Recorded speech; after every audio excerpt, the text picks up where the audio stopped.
Go. What? Whoa. It's Ronnie. Just in case you never know. Just in case you never know. Oh.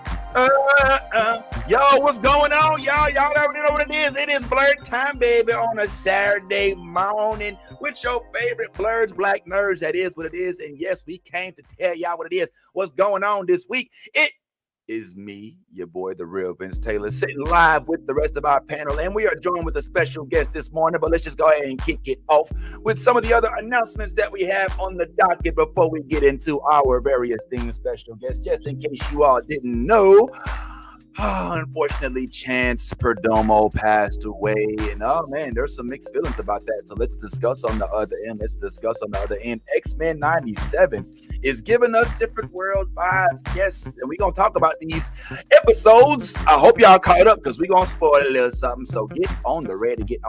And we also have an announcement. Looks like there's a new Silver Surfer in town. What's this all about? Is this a character that we know, that we don't know? Let's discuss. Also, pulling on up, we have some announcements for our show. Not too far from now, we will be joined by none other than the Big Black Day comic geek, Michael Lamar Simeons. Always good to speak with him. And not too long after that, once again, the creator of the Boondocks himself, Carl Jones, will be joining our show once again in just a few weeks. Look out for that. But for today, we're going to go ahead and bring on our lovely friend, who we have here on the panel today to discuss a couple of these things we want to talk about. But let's go ahead and introduce the rest of us as well. Let's go ahead and have our good friend Yvette. Tell them what it is. What's going on? I love the new Blurred Order. You should too. Whoa. Let me get all this 10p Wayne. All the niggas rapping about the same old thing. I've been coming through with the same old gang. Ain't shit changed except mine got a name. Got it out the mud but we got no stains. Cold ass lizard with a gold ass chain. The girl call me daddy, not my government name. Money on my mind, got them bands on my brain. Let me tell y'all about a nigga I know. The nigga stay clean so he always got hoes. All righty, good morning, everybody. It is your favorite Blurs pulling up, as you already know, as we do on the weekends. Hit your friends, bring your friends, hit that like, share button. It's good to see everybody in the comments. Thanks to all of y'all who are watching on Twitch. Well, I don't know, Twitch just seems like it's tripping right now. But YouTube, Facebook, and everywhere where we are live. I am joined by none other than the very lovely Nolly in the house. What's good, Nolly? We got Bad Ty in the head house. We got Yaz in the head house, and none other than our special guest for this morning. As you all know, you may have seen her on Amazon. You may have seen her on America's Top Model, all over the place. But today, she's going to be Blurred Extraordinaire, baby. I want y'all to help me welcome back to the platform, Miss Isis Kane. Hi. What's going on? How you doing? Thank you for having me. Nah, I don't have my green screen, so next time I'll get a green screen so I can have a X-Men background or Storm background. I'll be honest, man, your screen looks way better than ours. We got to have green screens because we got like kids and like toys and stuff in the background. Like you have elegance. It's like, you know what I'm saying? The physically, what's going on? How's everything been? Everything is pretty good. I'm excited to be back with you all and talk about X-Men in particular. Yeah. We definitely want to talk about the X-Men because that's been popping. And I don't know, man, this most recent episode, if we could just jump right into it, you know what I'm saying? Because I ain't gonna lie, I got some things I want to ask you about how things been going. We're post-strike now, all that other stuff. But most importantly, what's going on with these X-Men, man? Now, everybody here should be caught up, hopefully. If you ain't tough, we finna fuck it up for you. Goddamn it, because shit, you should be caught up, goddamn. And this most recent episode, we was a heavy focus on these two characters right here, which I ain't gonna lie. Before we even get into the whole Storm aspect of it, Jubilee, bro. Jubilee. Man, I feel like Jubilee, I don't know, man. Do we like Jubilee? Has anybody here ever like Jubilee? Like, so, yes, you gave me a look like. I like Jubilee. Like, why? Is it because she has childish mannerisms and she's like, 18, you know? Yeah, she acts like a child. Like she's 18. Do you remember when you were 18? How did you act, Vince? Let's like go back in time. Like a petulant child. Like she's trying to stay inside of a video game, and she's like, "Ooh, Magneto, ooh, you don't want me to spend my birthday." Like, grow up, man. You're an X-Man. You know what I'm saying? Like, you fight evil. You know what I'm saying? I don't know. Maybe I'm tripping. I don't know. Yes. Go ahead. I don't mind Jubilee, but yeah, like once I saw Mojo, I knew like, oh, this is the real deal. It's time to like buckle down and figure out how to get out of there, and not necessarily like whine because it's your birthday. It's like, no, sweetie, you need to stay alive. Right. You're pixelated. Right. Like, get out of there. Like, exactly. Like, yo, Ty, you saw the episode, right? I'm assuming she's sitting there mad at Magneto for not letting her celebrate her birthday. Meanwhile, she's literally got her life on the line. You know what I'm saying? There's this dude who's making her out of a video game in the background. Ooh. And all she does is sit there and complain. What say you, man? Am I tripping? Because I was at first on Team Jubilee. I'm down for, even though she dressed like the Bottle of Lemon pledge, you know what I'm saying? I just was like, why is she always so... They make her such a nuisance, you know what I'm saying? Am I tripping, or is this just the father in me that's like, shut up? You know what I'm saying? Or what's going on? Yeah, her powers are fireworks. So I mean, if it's the 4th of July, she's probably the one that you want to have at the party. But I've never really too much cared for Jubilee's character. I honestly think X-Men 97 gave you a look at what she could be, right. which was refreshing. Because I was like, the fireworks powers for me for all of these years has not been. I was like, come on, man. Like, are you really surprised that your powers didn't do much against, anybody? Like, you know what I mean? So, I don't know I mean, at this point, I'm just here for the relationships. This feels like a soap opera. X-Men 97 really feels like a soap opera at this point, and I'm just here for the relationships. But if we can get more of the futuristic Jubilee, then I may change my mind a little bit more. But if we're gonna keep on with the fireworks powers, then sorry. Yeah, okay. You feel the same way, Nolly? You think that the fireworks, She's doing her best. She's doing her best with what she's got. I get the sense that Jubilee originally was meant to be, when we first saw the X-Men animated series back when in like the 90s, it was meant to represent the kids watching the show. You know what I'm saying? Like, we're being brought into the show through Jubilee, who was the teen, and we're watching it. And back then, I mean, let's keep it real. Wolverine, Jean Grey, Professor X, they're the adults in the room. Jubilee's the teen. But now we're in a different stage where basically Roberto is kind of like taking on that role. Yeah. So is it still doing it right? I mean, I don't know. Is Roberto? Yeah. I'm liking Roberto way more. I like him way more. I do like in episode 1 how she took him to the roof where Storm took her in the original. I thought that was pretty nostalgic. Yeah, it's good. I do like them together, that she has someone to kind of like relate to her now. And I think, I don't know, I think I like her a little bit. I do like her features better. I think they're way more obviously Asian, which I think is pretty cool. But yeah, even as a little kid watching the original, I never really cared for her character. But I do like that she kind of like keep the team from being so serious. Yeah, she does keep it a little like, kind of in the the jovial, we kind of just playing around here with the X-Men type of thing, but still, yes. What I don't like is, why does she even have to ask Magneto? Like, he just got there. Why are you the one who I have to ask to go do something for my party? Not even her real dad. Like, how do we even know that the will is real? Number one, but number two, even if it is real, he just walks in and tell everybody to go train, and you can't have a party. Like, what the fuck is going on? Yeah. I mean, when you really think about it, it's kind of weird. It's very weird, and especially since it's not like this has been trying to kill years. Them. You think he's trying to kill? I mean, I don't know about that. At one point, he was trying to kill the X-Men. At many points. Oh yeah, well, he did try to kill them on many occasions, and I mean that is ultimately his goal to kind of just usurp those who think that humans and X-Men or mutants should exist and coexist. But now this is Magneto 2.0. This is rehabilitated. I am now subscribing to the Charles Xavier school of thought. Magneto. I don't even know if we call him Eric now. He's just Eric. You know what I'm saying? He's not even Magneto no more. You know what I'm saying? So like I don't know. Like yes, is this working? The whole X-Men led by Magneto, who's distracted by Rogue, who's there to take the place of Scott, who's not really like it is a whole mess. Am I tripping? Like, how is this gonna work out? Yes. Like, what's going on?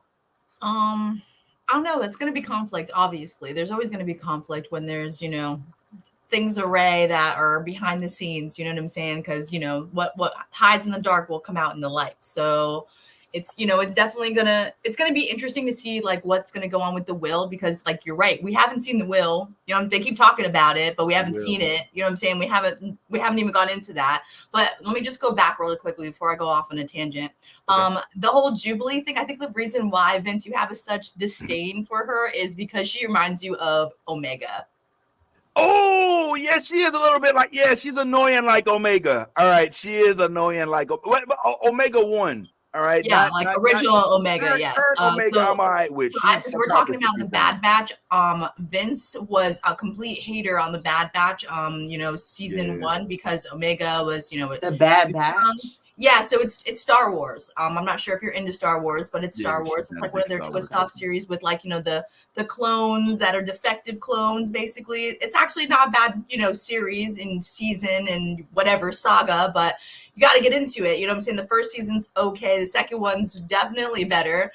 So it's, it's a watch, but Vince, you didn't get to see his such just irritation with this child, and the fact that you have kids and you're like, I can't stand her. Like, she's a fucking clone and she's got an Australian accent. It doesn't make any sense. All right, and so it just want to very completely. They're Samoan. I don't know what the hell it is.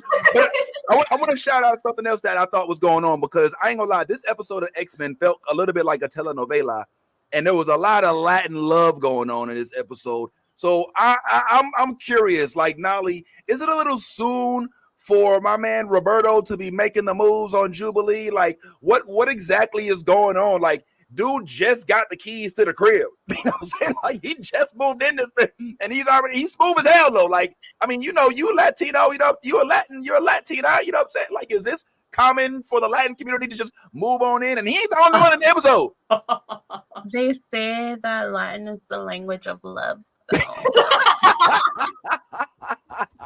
I'm just saying, like, it didn't take very long, man.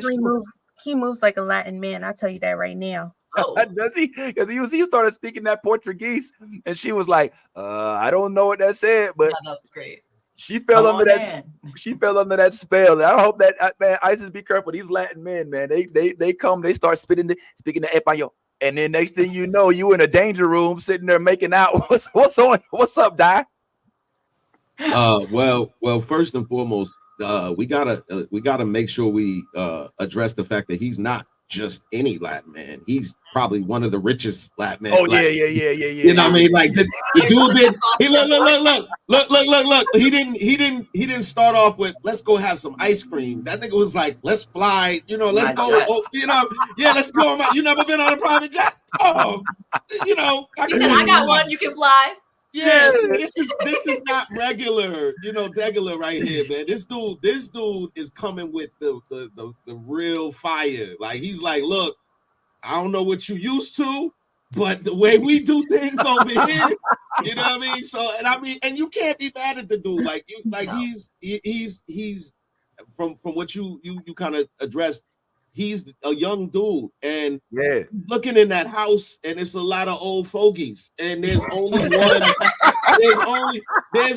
one young woman in the house. Like, what do you know what I mean? Like, you don't come there and be like, yo, so what's up, yo? I mean, right now it's thruppling everywhere going on in the house. Everybody is in multiple relationships, whether they know it or not. So I mean, you know what I mean? So it's Jubilee or Morph. Take your pick. Wow. Wow. I mean, Jubilee. well, to be fair, Morph can get you whatever you want. That part. Yeah, exactly. Oh, stop. Pause. So We gonna have another ISIS, one of those conversations. Mhm. so it sounds like if ISIS was faced with the choice between Robert Acosta and Morph, No, she's no, going with the one with the I'm most taking options. Robert. You thinking Robert? Okay, I because mean, he got the jet. I was gonna say Thank you. he's Thank rich. you. What do you mean? What is Morph can just turn into people? He ain't got the whole life. Morph can turn into a Morph can jet. turn into people, but Morph can't let you ride his private jet. You're right. Well, You can't- I mean, you can't be In your own danger room, in your own mansion. I don't know if Morph Yeah, agrees. yeah. Okay. yeah. Whoa. It was like, whoa. I'm gonna stop this one right there. Maybe not the private jet. All right. Well, okay. So Robert Acosta, yeah, and I mean, because he's basically, I mean, and does anybody, man? I don't know what I'm saying. The Robert Acosta backstory, like I understand, like now he's representing Afro Latinas and all of that, even though he's speaking Portuguese, and that's not the big deal because I know that's how they do in Brazil sometimes. But I mean, he's definitely getting a lot of spotlight in this episode in this show. But who else got a lot of spotlight was Jubilee, not just Jubilee from current, but Jubilee from the future, which I thought was pretty fascinating because honestly, as annoying as Jubilee current was, Jubilee from the future had her shit together. She was here. She was ready to put like, listen, bitch, set your ass up. I was saying, talk about some goddamn with this bullshit. Get your ass into the future. Like, look at you. And she actually had a little more twirlies with the fireworks and shit. You know what I'm saying? She was bim. Are we feeling Jubilee from the future, y'all? I'm gonna go ahead and put this up real quick. I'm gonna take it down. Give me a thumbs up if you was feeling future Jubilee. Thumbs down if you wasn't. Meh in the middle if you was. All right, I'm gonna go with 3, 2, 1. We thumbs up. You feeling her hot ISIS? Yeah, I mean, I do like. Also, I found out that the original voice actor came back to play the older Jubilee, which was pretty cool. Okay. I personally think that portion of the episode could have been put in another one, and Life Death Part 1 could have been the whole episode. Personally, I felt like it was a little bit of a filler and unnecessary, but good for Jubilee for having a moment. I feel like she's usually overlooked, but I feel like that portion could have been mixed in with another side story of someone else. Not Storm, not digging into Storm's time. We're trying to get those powers back. Yes. The powers coming back is a big deal. And we definitely want to talk about that because even Storm is getting some Latin love. This is a whole telenovela. Before we get into Storm's timeline, though, I saw everybody had their thumbs up. So Yaz, you're also thinking that future Jubilee, she gave you some good vibes. You was digging her? Yeah, definitely. I liked how, we got to see more range of her powers because, like, yes, Jubilee, obviously she's got fireworks, but like fireworks can be dangerous and very killing.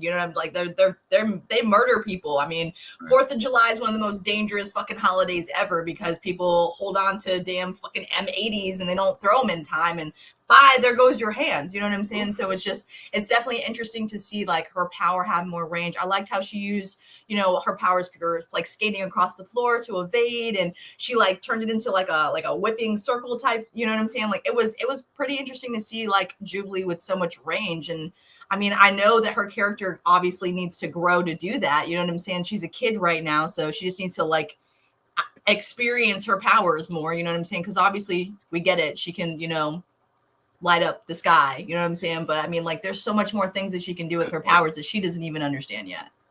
Yeah, like Nolly, I don't know Jubilee to have ever, please correct me if I'm wrong, because I didn't read every single X-Men comic, but has Jubilee ever done anything worth, I mean, I'm not trying to down Jubilee, I'm sure yes, you are. You're absolutely. I was just saying, like, she's just you're the little soul girl. She reminds me of Stephanie from Full House. Like she was so, you remember that? Wow. Whatever that stupid shit. Not the twins. They was always cool. The middle child, whoever, whatever. Like nobody cares. Even like the middle child in Family Matters, she ended up not even being there no more after a certain while. Like she went upstairs and never came back down. Yeah, she went up and found the porn industry and just never. Yes, that's a true story. Look it up. That young lady ended up going into porn.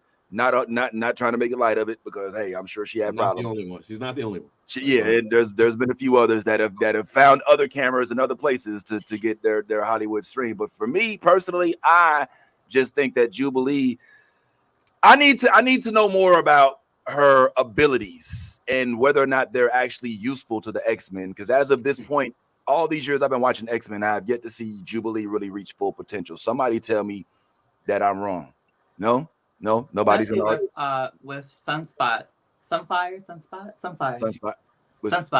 Wait, what's his name? Especially with him there. Now that he's there, he's the fire of the team. Like we really don't need Jubilee's power, but you know, I mean he's pretty like powerful when he finally uses powers all the way and Human Torch it the situation. But yeah. I mean, but I like Jubilee. We need Asian representation on the team.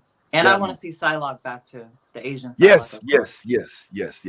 Yeah, because we need somebody to represent the Asian community that actually can kick some ass. Because Jubilee is unfortunately, listen, no shade, but Jubilee's not doing that. And because Jubilee's powers, frankly, at this point in time, are shit. Now, before we get into somebody whose powers are not shit, one thing I did like about the episode, that even though Isis says it's filler, one thing I did like was the fact that they brought in the retro gaming element. I like the fact that they brought back the if those of y'all who remember who had Sega Genesis back in the day or a Super Nintendo, this was very, very, very nostalgic, especially when you compare it to the actual X-Men game that did exist in real life. This is the one that I used to play in the arcade. We used to put quarters in. I would always pick Wolverine. Storm. I'm sorry, Isis. I'm sorry. She come out like spinning in a tornado. Yes. She goes with the tornado. Storm was so dope back then. Is anybody else? Am I the only one that played this game at the arcade? Did y'all play the game at the arcade? No. Yeah.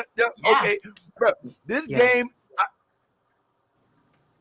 What the hell was that? I didn't have.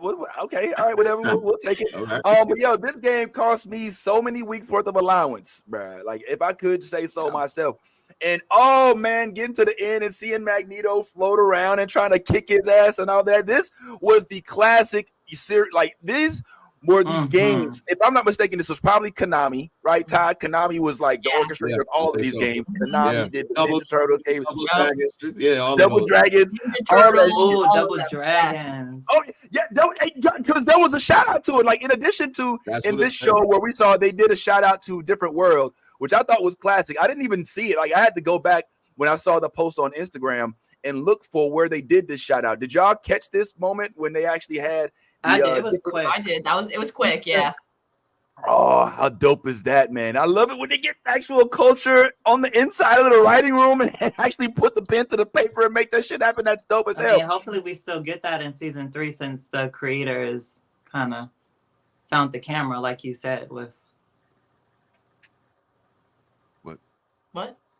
Wait a minute, hold on, man. I mean, I'm saying, like you said, culture. I'm like, hopefully with season 3, since the creator is no longer there.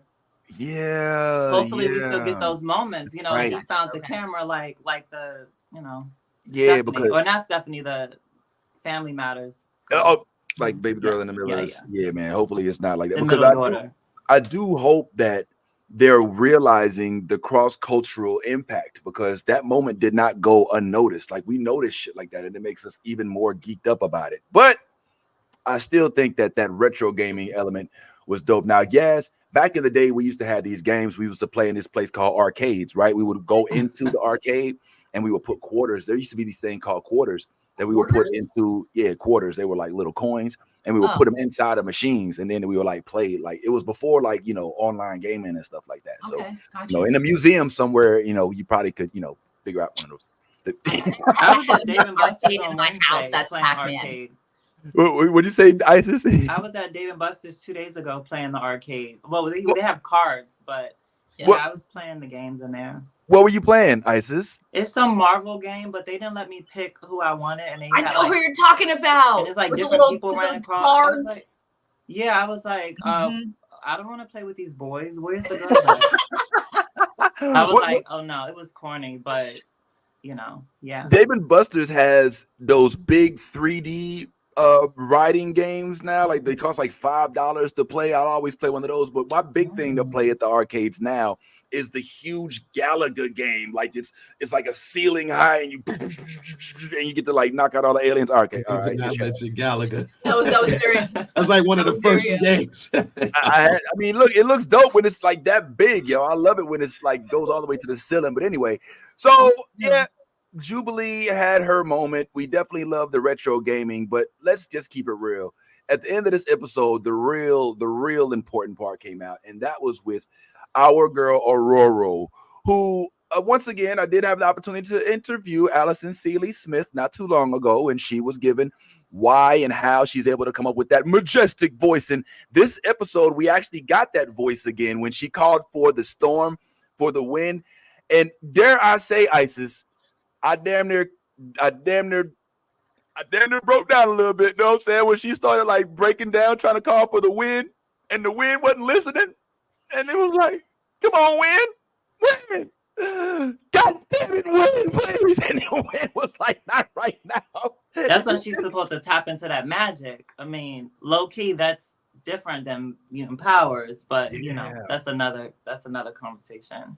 Now, Isis, we haven't spoken with you since the show first came on. I'm wondering, you saw that first episode, those first 2 episodes, and even though this is comic book related, and I know you read the comics, when you saw the depiction of what happened with Aurora when she tried to save Magneto's dumbass, like what went through your head? Like, how did you feel? Like, just emote for us in your mind. Just what was going on? I was pissed. I mean, I know that it's a storyline, but I also know that we're in an era now where it's only going to be 10 episodes, right? It's not like 20 plus like we used to get back in the day. So I was hoping if she lose her power, she would get them back quick. I didn't think that would be realistic, but I don't like it. And I also think it's a little lazy to bring Storm with a mohawk before she loses her powers, knowing that in episode 3, they could have just showed. Is that when she came with her mohawk? Episode 3, or was it 2? It was she came out. And at the end of episode 2, I feel like they could have introduced a mohawk then. I think they were so worried about branding and action figures and toys that they just jumped ahead and gave her the mohawk. But I think that they could have started her out with her hair and then shaved it off when they introduced her with her punk era look. Outside of that, I like that she's still having her moment, but personally, why bring her in and show off that she's Omega level for 1 episode and then take it away? It make me feel a certain way, but I love that she's still getting her own moment. I just love to see her super powerful, especially considering Life Death Part 2 is episode 6 out of 10. So it's like, and I don't like that they haven't shown her in the last 2 episodes for the intro credit. I don't like that. Is that this true? Last episode, she was back. I guess because she's not an X-Men right now, but I don't know. That make me feel some type of way personally, but that's just me being sensitive to Storm. Do you feel that way specifically because Storm, of course, is our representation, and so as her being pushed out of the, this lexicon is like black people being pushed out a little bit. Yeah, partly. I mean, that considering too, the Bishop is just jumped back into the future, so it's like we don't have that. And then also, she's like the most iconic character, and she's not in the intro. And we still see her on the episode. Like, right. I get they're trying to be very, well, technically she's not in it. Okay, we get it. But, like, put her back in there. Put her back in the intro. And that means that next week, I'm sure she's not going to be back. And she's not going to be back until she's back on the team. So, possibly episode 6 or 7, we'll see her back in the intro. That's, like, insulting. Insulting time? I'm insulted. How you feel, Tom? Well, I have a question because the way that this is moving so fast, because I agree with Isis, that the show feels very rushed, and I just want to know where the timeline is, because just a week ago she left, and everybody is acting as though this is just recent, but yet her and Forge have this love affair that looks like it's happened in a day or so. Though I'm just like, where are we in the timeline? Because he's head over heels in love, like acting like, we've been together for months, years, whatever the case may be. And this could have been just a weekend. I'm just like, where are we? That is a good question. I noticed that too. Nolly, for some reason, it feels like Storm just got out of the X-Men and went on her Thelma and Louise drive to wherever it was that she decided to go, landed in this bar, meets Forge, and next thing you know, as the men do, falls immediately in love. You know what I'm saying? With the sister, with the chocolate, because it's irresistible. But damn. I mean, is it that quick, Nolly, or is that just, you know what I'm saying? Do fools fall in love quickly? I think it's hard to establish realistic timelines in a cartoon that's only so many minutes long per episode. Look at that love, okay? Melanated love. Yeah. I don't know, man, because this might feel like love right here, but I mean, she slapped the shit out that dude. She slapped the shit out of him. Yes, she did. Slapped that she put the whole Arctic wind behind her with that one. I was looking up like so the what is the thing that got them? It's called the Arc or something, like the person, the spirit that came to get them at the end of the episode. It's what is it called? Do anyone know? Start with the A. I thought it was the demon of what was it? Some sort of was demon. It Arcany? I mean, we're gonna get on the Googles right now. I was gonna say comments. So I love, and apparently it traps them, and they're there for a year. So I don't know how long she's already been with him. I think they could establish with like 2-3 months later, 6 months later, but we at least know that when she does come back to the X-Men, it's at least, I would say, a year and a half, maybe even 2 years. So she is gone for a while before she comes back. Yeah. But I mean, so this time period that we're watching right now, the episode basically it encompassed 2 different time periods. It's Jubilee stuck in this, on her birthday, all which happens in one day, and then Storm, which evidently is happening sometime in the future, far enough in the future for him to get this slap right here. Because I thought this was one of my favorite parts of the episode. Boom! Hold on. Let me do a little voiceover right quick. Hold on. Hey, but Storm, I in love with you. Bitch, shut your ass up with that goddamn bullshit. Goddamn, we just said. Like, she just straight up. That was good. I loved it. I was waiting for her to walk out and just set his house on fire and just to set the fire to the whole the way next hell thing. What's up, Yaz? The creature's name is the Adversary. Adversary. Yes. Okay, Adversary. Yeah, man. Look up your. So I'm liking. I disagree a little bit with Isis in that they took Storm's powers away early, and then they took her out. I don't like that they took her out of the title, but I get you kind of feel what they're doing with making it so that Storm comes back right at the right moment where she just barely feels and musters up the courage and the power, and she gets her emotions in check, and the mentality is all right. And I summon the winds as the Omega level, and then next thing you know, just fucks all this shit. Like, you can see it, you can see them building it all up. This is the classic instance of when the superhero loses their powers. I liken this to Spider-Man. Was it 2? Spider-Man 2, I think it was. Yes, 2. Spider-Man 2, not the Amazing Spider-Man, not the new Spider-Man, but Peter Parker was Tobey Maguire, and he was having trouble with his webs. Like, he was falling out of the middle of the sky. Like, and they went to the what's on? What was it? What? No, he was my least favorite Spider-Man. No shade. Thank you. You didn't like. Thank you. Why? Oh, thank you, Isis. Thank you. Well, it's the crying for me. What? He's an ugly crier. He's a bad actor. The crying is so, yes. I would be like, can y'all get like? And they close up on his face too. And his uncle died in front of him. Like, what are y'all? Andrew, to me, Andrew was my favorite. Okay, thank you, Andrew, and then. Tom Holland. Tom Holland. Yeah, I like Tom Holland, but to me, Andrew really like embodied who I think Peter Parker is the most. And I'm really sad that we didn't get to, off topic, we didn't get a Black Hat before that was done, because I really want to see Black Hat. Well, but the Black Hat, like not this new armored Black Hat. I mean like the real cunt one, like with the fur, boots with the fur. That's what I want. The boots with the fur.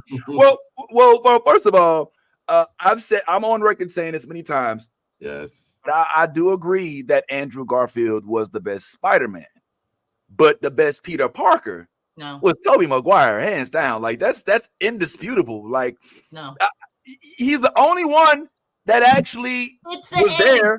I know. Well, he was there for Ben when he passed away. He was the only one that actually was with Mary Jane. He's the only one. Him and Mary Jane. Both of them. Oh yeah, well I mean I ain't gonna lie. I was gonna say both of them. Thank you, Isis. Now that we're getting down to it, they were the worst Spider-Man and Mary Jane couple in history. In history. Yeah, it's a no for me. Whoa. Yo, okay, all right. This is not even on the list today, but the Spider-Man age has got to stop here. Like, I mean, come on now. Vince, read the comments, okay? My God, what are you saying? Nobody, come on, Toby are you serious? Wait, people are watching live this episode? Yeah, well, this was live. Wait, I wish I would have put my Instagram name on there. Oh man, you know what? Next time, we'll keep. Next time we can even bring your followers in if you want. But here's the thing. I have to do this. I have to. I am Spider-Man. And I would be remiss if I didn't remind y'all that Tobey Maguire, all right? Stop talking about Toby. That's what I'm saying. Yeah, that's what I'm saying. We're done. We're done with this conversation. It's over. You're the one that's still lingering on it. Well, because he deserves to be. Listen, we love you. We care. Big hug. Okay, your feelings matter. Your everything matters. We don't care about Tobey Maguire. Yo, look. All right. No shade to Tobey Maguire, but just like you're no shade to, like Jubilee, no shade to Tobey Maguire. Okay. Well, let me at least get this part out. All right. Of all of the Peter Parkers, all right, Tobey Maguire is the only one. The least. He's the only one to actually use his powers outside of his suit multiple times. All the other Spider-Men always have to use the suit. He actually fought what could have been known as a hobgoblin at the time, but it was actually Harry, in the sky on his bike. Well, I mean, he had to drop the bike. But all right, y'all are unimpressed. I see that. I will give you this. I will give you this. This is the only thing I'll give you about Tobey Maguire. He was the only Spider-Man that technically had it from, you know what I'm saying? I'll give you that. That is the only winning point Tobey Maguire has as Spider-Man. But he was come on now. Andrew Garfield was too cool to be Peter Parker. Like he was. He's too cool. He's like the embodiment.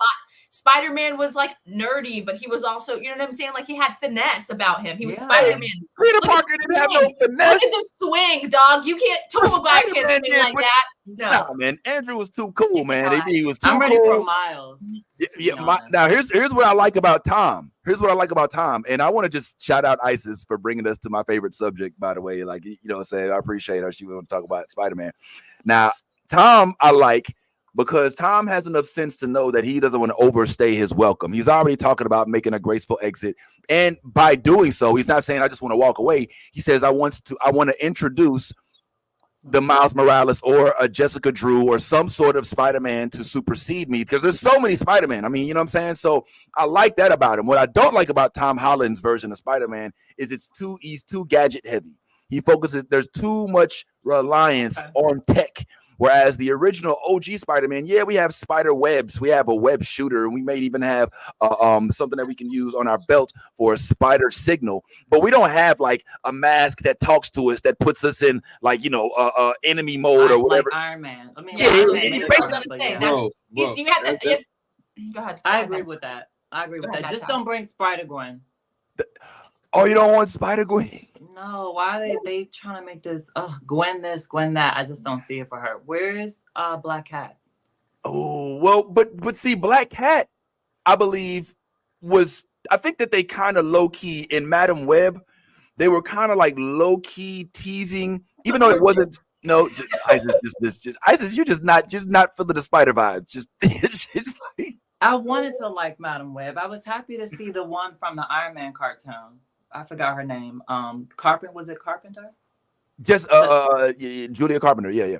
I was excited to see her finally because I loved her from the Iron Man cartoon back in the day. Yeah. But I hate when they advertise something like and we didn't see their suits. Like, you know, like they're just people whining. Like they acted like a whole bunch of jubilees on the show. On the movie. No, all right, now you get it. I was like, these little bitches are whining so much. Like somebody's literally trying to kill them. They're whining about wanting to go home. Like, yo, okay. Well, so you didn't like even the little Latina. I like the Latino one, who was like, yo, you know, she was a little more thug, a little more. Was that Becky G? I think. I'm not. Well, no, that wasn't Becky G. Nah, it was. I don't even remember the names honestly because they weren't characters that. I mean, these are characters that weren't necessarily. I know one of them was was I think the black girl was Jonathan Martin, I think's daughter or something like that. But ultimately, I didn't necessarily vibe with the whole notion of I'm gonna have powers, but I don't have them yet, and they're in the future and all of that. What I did like was the creation of new characters in the Sony universe that can now be expounded on in potential new Spider-Man movies. Because I always felt like Sony didn't capitalize on the fact that they have Spider-Man as one of their products. They always only use Peter Parker. I don't know if we're going to get more of them. I feel like two of the main characters are kind of shitting on the movie. So. Yeah. So I don't know. Like you had the girl from Euphoria. She was like she did SNL and was like, oh, you know, act like I didn't do that movie. And then you had like the main girl from 50 Shades. I'm so bad with people's names. I'm so sorry. Dakota Johnson. Yeah, Dakota. And she, you know, she clearly didn't really like the movie. She said she didn't even watch it. What? Yeah. So I can't really. I mean, maybe one of the other girls, but I don't really see it going much further than that. I mean, I feel like just as someone in it, I feel like that's just one of the things you personally don't do. But yeah, that's just me as a Black actress trying to like being grateful for the roles. So I guess it's different circumstances for different people, you know. Well, Dakota does come from. She does come from a line of actors already, so she might have different. She has the ability to like shit on a movie opening weekend and like, oh, I didn't I don't have that, you know. I'll just be like, I'll see it, I'm like, oh, it's not really my favorite, but you know, I couldn't say that or do that, and I don't think most people can. Nah, I mean, you know, and I think it's just horrible. Like everybody put in hard work to do this project, and to just be like that is kind of telling. Nadi, were you about to say something? No, she's a nepo baby, so you're right. She can absolutely afford to say this shit. But like the memes going around, because it's true. In every interview, she's like, I don't really give a shit. I didn't really watch it. It wasn't what I wanted. It wasn't what I thought it would be. Like, okay. This is opening week. This is like before like it came out in opening weekend. Like this isn't like her talking about the project a year from now, you know, like when it's over and she can just have this kind of, it's like, no, like your interviews sometimes affect people's interest in going to see it, which will definitely affect the numbers. Yes. And, you know, could affect the potential for some of these other characters. Maybe like say a lot of people didn't like it, but it did good. Right. Like they still might be able to pull some of these other characters into the Sony universe or even Marvel, depending on how popular it can be. But it's like y'all are shitting on it. Yeah, you couldn't. The two biggest ones, the two, her and Sid, like they're the two that we really know. The other two actresses are the two of color. Now that I'm thinking about it, they can't really afford to like do that. And I just realized that it's like. Not even afford to. Like, why would they want to? Like, this is their opportunity to forge their way into movies. So they don't want to shit on anything that they put so much work into. And meanwhile, these other two, which may have a career already because they've got a portfolio, They're like, oh, fuck it. You know what I'm saying? And my guess, and you correct me if I'm wrong, Isis, is I believe that they're probably listening to the trolls. Listening to the trolls out there that are like, oh, this movie woke, Sony going woke, Marvel going woke, oh, blah, blah, blah, blah. And they're trying to like precursor that whole sentiment so that they don't find themselves on the wrong side of the woke argument. What's up, Nolly? So Sydney Sweeney hasn't really been saying that she wasn't pleased with the project. Like, she's acknowledged that there are trolls and people who are against like women leading superhero films, but she herself has said that she took the role because it's a foot in the door, because you don't know if my character is going to be called by Marvel or Sony to come back. So I took it because I wanted an in.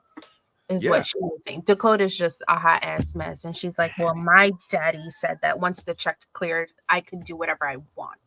Wow. Yeah. Nah. I can understand Sydney's plight. You know, I can understand. Like, look, I don't know much about this character. I know I look good in leather. I'm gonna put this on. I'm gonna rock it. I'm gonna get my. I mean, look, let's keep it real. Look, I'm not a huge Sydney fan, but certain people are, and she got a lot of attention. Some would say she had my favorite character. She was the only one character I actually knew already.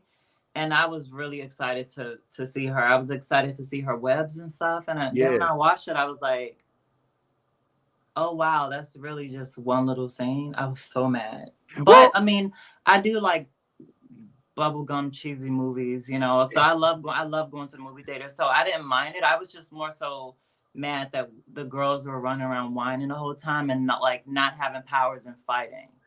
I have a specific, I don't want to say argument, but I'll have a specific feeling about that.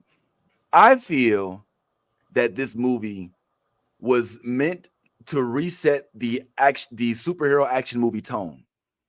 You know what I'm saying? Like, I feel like right now we're so used to Marvel giving us a certain structure, right? Even though I know this is Sony and not MCU, but when you see the Marvels, when you see any other Marvels movie, was top tier. Sorry. When you see the Marvels, and we can talk about that as well, you see the formula. All right, they give you the funny, they give you the action, they give you the villain, funny action villain, funny action villain, climax, action, end scene, end credit scene. In Madam Web, I feel like they used a concerted effort to tell a different type of story with a different tale. This is not a story about an action hero, because Madam Web is not an action person. This is a story about a young lady who is in the Spider-Man realm, but it's not. And they illustrated that by, remember, if you saw the movie, remember she tried to climb up a wall and it was like, yep, that ain't me. So I feel like in order for there to be additional characters in the superhero realm, there can't always be like the action thematic, movie type thing. You know what I'm saying? I think that Madam Web was trying to give a superhero movie without the action, and maybe it worked for some and maybe it didn't work for others. It sounded like for you it didn't really work, Isis. It didn't really work. But I mean, I enjoy seeing a movie with girls, yes. Like I think we need more of that. But I just think that if you're going to promote it with them in their costumes, we deserve to see them in their costumes for more than 20 seconds. Yeah. Like they shouldn't have been in their costumes for the promo, if that's the case. Yeah. I think it was like Queen of the Damned. And then we see the movie and Aaliyah's in the movie for even then she was in the movie for at least 15, 20 minutes. Like they were in their costumes for literally, for the two scenes, less than 30 seconds we've seen them. Like, that's ridiculous. Another reason why I don't watch previews. What's up, Ty? I was just going to say that the thing about the Marvels was they, each, for the most part, had origin stories. This one kind of was a full-on origin story that encompassed everybody, but it didn't give you the backgrounds and the backstories that you get when you get origin stories for each character. So it definitely was thrown together. And this is Sony. I mean, this is what we expect from Sony. We don't expect Sony to get it right. We don't expect Sony to even have a notion of getting it right, just by what they're doing. So I know that they're in the midst of trying to create a Spider-Man universe. Yes. With the Craven, the Hunter coming out, you had Morbius, and now Madam Web. But I mean, the blueprint is there, and I don't understand why it's so hard for Sony to grasp the concept of doing these origin, even if you're doing them on a series level. You don't have to necessarily have a movie for each of these characters, but you could have had something that let us know, this is who this is, and this is who that is, and this, like that. The idea that all of these characters are going to be known, is just that's not wise. Well, I also believe, and y'all tell me what y'all think about this, Isis, Yaz, Nali. I feel like Marvel isn't choosing the popular characters to promote anymore. I think that was what they did when they originally came out. Now, don't get me wrong. I know Guardians of the Galaxy wasn't really popping, and they were able to make a mole out of an anthill for that one. But the original characters, we knew who Iron Man was. We knew who Captain America was. We knew who Hulk was. We knew who all these. We knew these folks, and that was who they led with. We knew Spider-Man. And now it's like the background B-list, C-list characters in the comics. They're trying to promote them as A-list characters, and they're just not. Yeah. And that's one of the issues. Like, I honestly think that they could have made a movie about Valerie the Librarian, who is a very popular character in the Black World. It would have been jumping in front of Miles Morales, since Miles Morales has already been introduced in the Spider-Verse, even its animated series, even though some would argue that he was, teased in Homecoming when Donald Glover played his uncle. But we still have Valerie the Librarian as the first Spider-Woman. We still have all these others, and they went to who? Madam Web. Madam Web. Nobody is asking for Madam Web movie, bro. And I think that that's contributing to the demise of these projects. Now, Blade, however, is coming up, and they better not fuck that shit up. Isis, they've already coming up. Is it coming up? Mahershala, I feel like by the time the movie come out, he's gonna be like 60. Like, why is it not ready yet? Yeah, we haven't heard anything. Yeah, they recasted everyone except for Mahershala. Oh, they recasted everyone? Yeah, and they changed directors too. The directors that three times. This I think will be the third time that they've changed directors with it. They've been working on this movie for trying to get it going for 6 years now. It felt like something like that, and still don't have a date. Hire the old director for the old Blade movies, because obviously, you know what I'm saying, like he had the shit going. You know what I'm saying, like mix some old with some new, and you know what I mean, like how hard is this? And can I just say that it's going to be hard to top those Blade movies. Now, don't get me wrong. I'm saying. By Blade Trinity, it had died down a little bit. All right, Dracula really okay. No, but the first two, man, and don't forget that's how we got Marvel did not bring Ryan Reynolds in for Deadpool. Ryan Reynolds. The first Ryan Reynolds was in there for Deadpool. For Blade 3 and Trinity. Wow, and that's true. We also had Jessica Biel. Jessica Biel, yep. Jessica Biel was also in it. And this is where, we saw them with the swords and everything. So, man, I don't know why it'd be so hard to make a Blade movie, but it is what it is. But, and on top of that, for Blade, you don't even need green screen. Like, he's on a street level. He beat people's asses. Some wire work. Like, literally just make it happen. Why is it so hard? My opinion is that Blade, the originals, didn't realize how good they had it when they had Wesley Snipes. And we thought that Wesley Snipes type of actors like Michael Jai White and him, we thought that they were going to be like in abundance, and they ceased to exist. There is no current Michael Jai White except for Michael Jai White. There is no current Wesley Snipes, and nobody else. You know who I think can pull it off? I mean, I don't think he has a martial arts background, but I feel like Michael B. Jordan. He's like kind of trying to become like an action hero. He's done. Look at Bad Ties. Like hell no. I mean, not to say absolutely but not. I feel like he's trying to like become like a more of a action type. No. You know who else? The Captain America guy, Mackie. No. Anthony Let me say this real quick before this footage gets clipped. We love Anthony Mackie, don't get me wrong, but as Blade, no. Yeah. I need badassery. What's up, Ty? I was just gonna say, first of all, we've already got them in the MCU, so there's Yeah. and secondly, I don't want this to start being like the token black guy for every movie type deal. We need to give other opportunities to other actors, up and coming actors, you know, because like Vince is saying, there's no Michael Jai White except Michael Jai White. That's because nobody else is getting the opportunities. There is a Michael Jai White out there, and he just hasn't had the opportunity because they're gonna film Michael Jai White because that's the one person that they know that could do that. And one other point that I wanted to address, because before we move on to whatever we're going to move on to, when you brought up Valerie the librarian, it's important.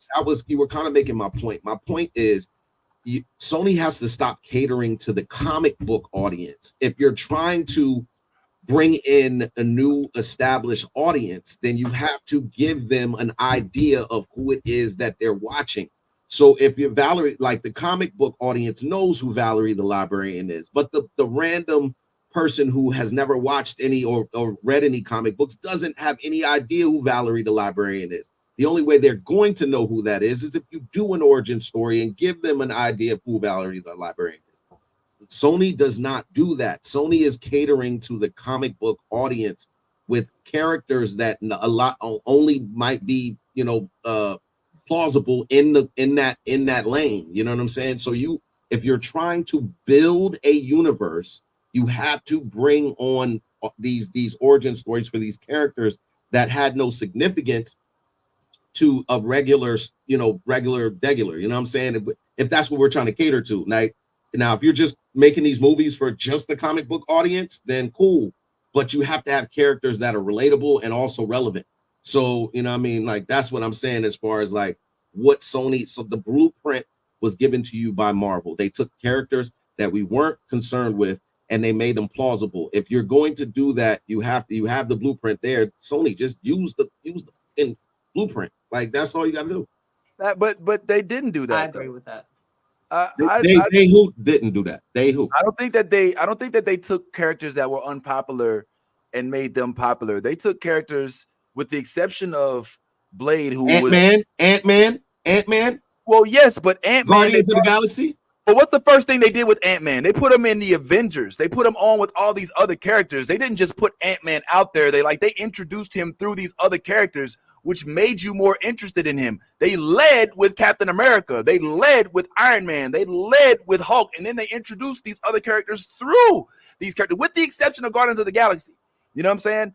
For Madam Web, that's exactly what they're doing. They tried, even though it's not MCU.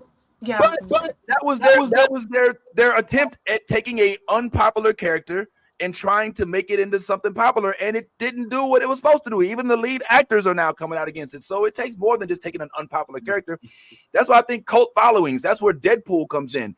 Deadpool was popular, but not to everybody. But now he's everybody's favorite because he's out on Front Street. What's up, Yas? Can I just point out, like, we don't even know what who Sony actually owns as, like, their, you know what I'm saying, like all the characters, because it's been so, I bought this, I bought that, you see what I'm saying? So us as the public, we're not even sure, you know what I'm saying? Like, I think the smartest thing for Sony to do is just be like, hey, these are our options, you know what I'm saying, out to the public, like which ones you guys would be, like that would be their only saving grace, because like you said, they're not picking the right choices. They're trying to do things that others have. They're trying to run before they can walk. So the walking thing would be, hey, audience, these are our artists right now. We're thinking of either doing a series or a movie out of. Who would you be, you know what I'm saying, to the public? Because that's what they're trying to appeal to, is us, the public, but they're doing a bad job at it. It's, I mean, it's not on their, like they don't need to, but they just are. They're trying to run before they can walk. You know what I'm saying? They're trying to build an empire when they don't even know how to even stack the bricks. You know what I'm saying? So that's what the problem is. And you can't run before you can walk. Rome wasn't built in a day. That shit had to be a foundation to grow off of. So that's where I think Sony is, like, they're slacking. They have other people, from other companies they hired, they've stolen from. You see what I'm saying? That they're like, hey, we tried to do these things before. Let's try them again. It's the wrong time. You see what I'm saying? Because no one gives a fuck about the people that they're choosing. You know what I'm saying? Like for example, Venom came out. It was an okay movie. I was We were just like, about to say that. okay, they're trying. You see what I'm saying? Then Morbius came out, and they were like, what the fuck is going on, Sony? You know what I mean? Yeah. And then what came out after that? I can't even remember right now.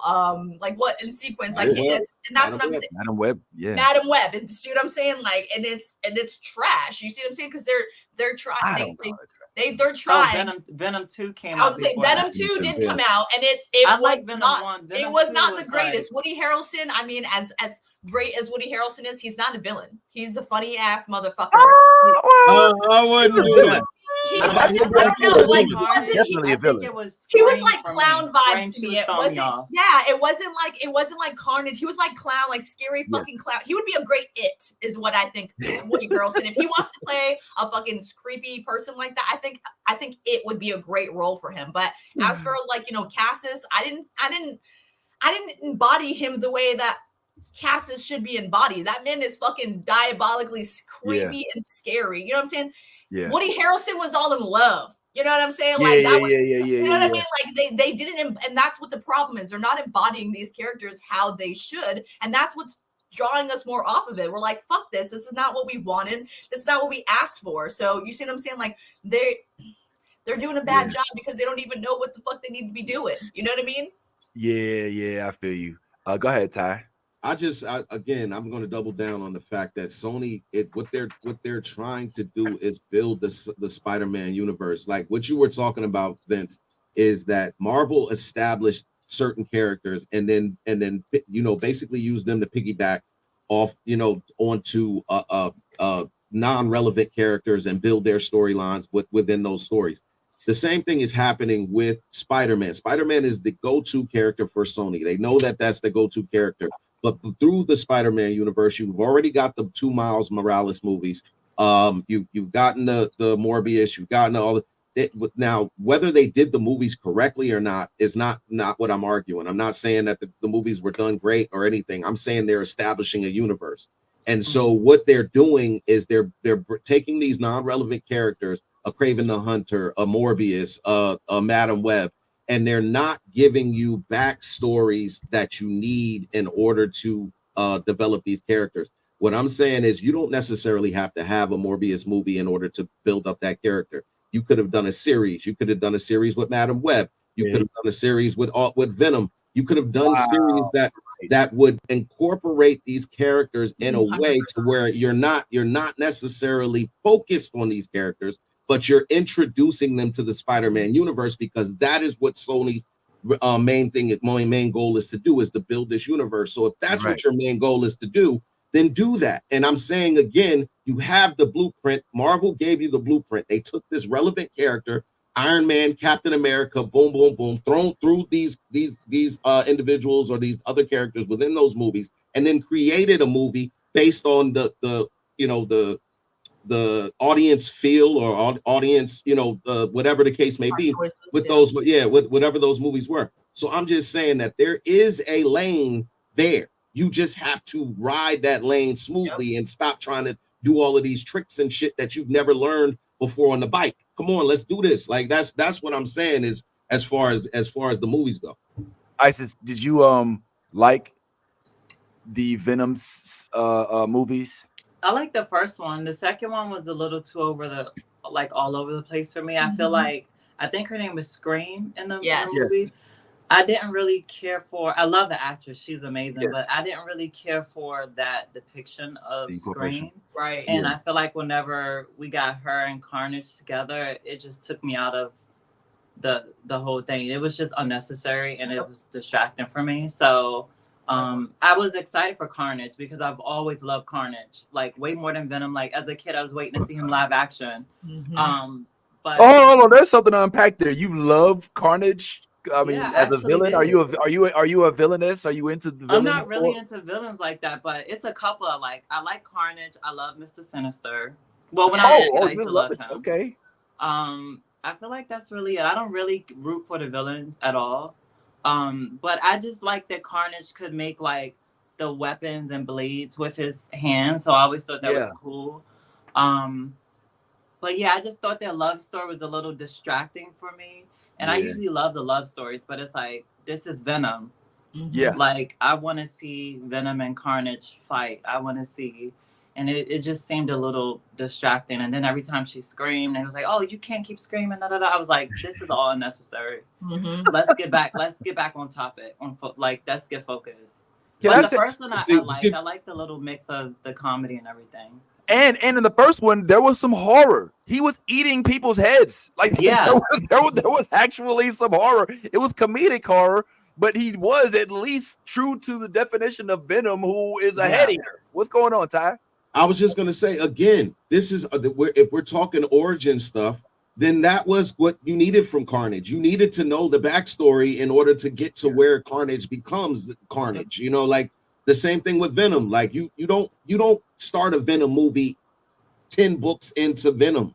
You know what I'm saying? 10 comic books into Venom where you're seeing Venom do all of this stuff that Venom does. You start at the basis where he started. Same thing with Carnage. Carnage did, like, basically from the comic books was in this not an orphanage, but it was a mental asylum. He did in fact meet this individual, and they did in fact have a relationship. So all of this is starting from the beginning. Like, if you just want Carnage to come in being Carnage, you know what I'm saying, and you haven't even told us who the fuck this is. Again, comic book people. I hear you, but when I look back to the Spider-Man cartoon, we saw a Carnage origin story without having to see, like, oh, he's gonna chase this girl, and if she's like we know Carnage origin story, and we could see it without that. I mean, I didn't mind her. I just thought it got too camp in a way that it was distracting. The acting, the chemistry, I don't think was there. Yeah. The acting together, I don't think was there. And I love Woody Harrelson, but I just don't think that they didn't give me chemistry, and the writing with them two together, I think it was not that good. So I don't disagree. I don't disagree, Isis. I don't disagree with that at all. What I'm saying is, again, we need the backstory to really fall in love with the characters. Well, just no. I'm saying we're talking from a perspective of people who watch these things. Right. I'm talking about the audience who is not familiar with these characters or any of the cartoons, the comic books, anything. When you're making movies, if you're making it to a specific demographic, that's one thing. But if you're making a movie, you're trying to bring in new audience. You're not just speaking to the people that are already familiar with these characters. And that's what I'm saying. Like, if like, I get what you're saying. I totally agree with the Venom 2 depiction. I didn't like a lot of things about it, but I'm saying when you're building a universe and you're trying to bring in new audience, that's what you have to do. You have to let them know, introduce them to these characters. You have to introduce. I'm not saying. Okay, well, that's fine, because again, we're on a platform talking about this from a perspective.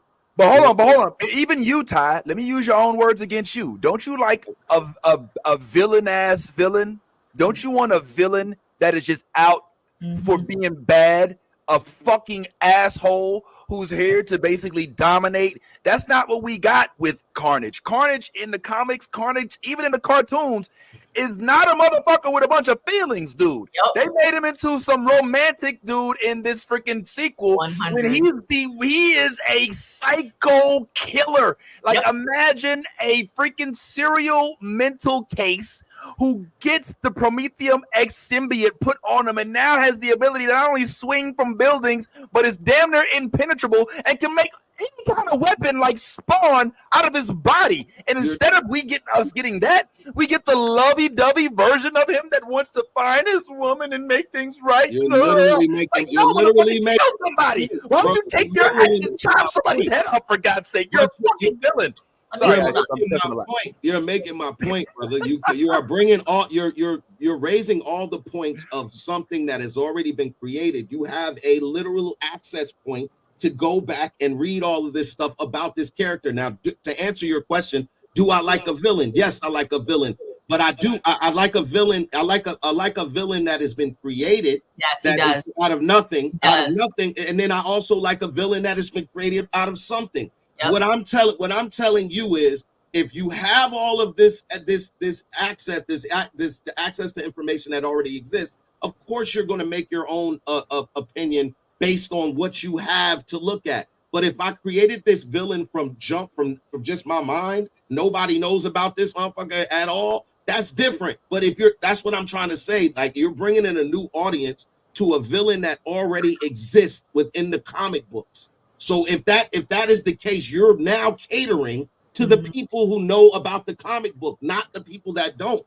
So that's what I'm saying. If you're doing a movie and you're going based on that, then that's what you're basing it on. I hear you. I mean, I don't think you do.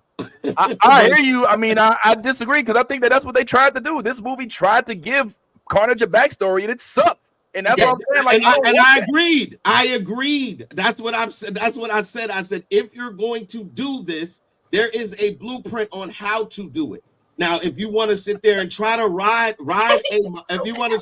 if you want to try to ride a motorcycle and you've never rode a motorcycle before and you're trying to do tricks and shit on it, then you're gonna fuck up.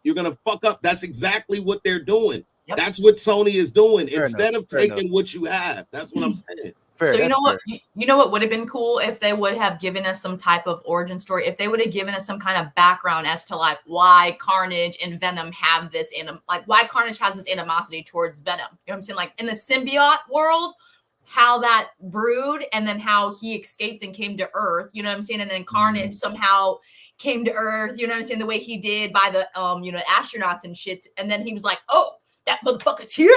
You know what I'm saying? Like that would have been telling, because then us as not only the comic book lovers, but the people that are just starting to like get into, you know what I'm saying, in the world and immerse themselves into, the comic book lore, it would have kind of introduced them like, hey, this is why he hates him and he's trying to kill his ass in a whole different fucking universe, because like, you know what I'm saying? But also I feel like casting is another thing, you know what I'm saying? Yeah. Because if you're trying to convey certain things and certain people as certain things, the person I would have chose, no offense, like I said, I love Woody Harrelson. He is great. He is great at many things, but this specific character, I didn't get Cassius. I got just this sick puppy who was angry and has powers and is trying to murder somebody. The person I would have chose is the person from the movie Split, James McAvoy.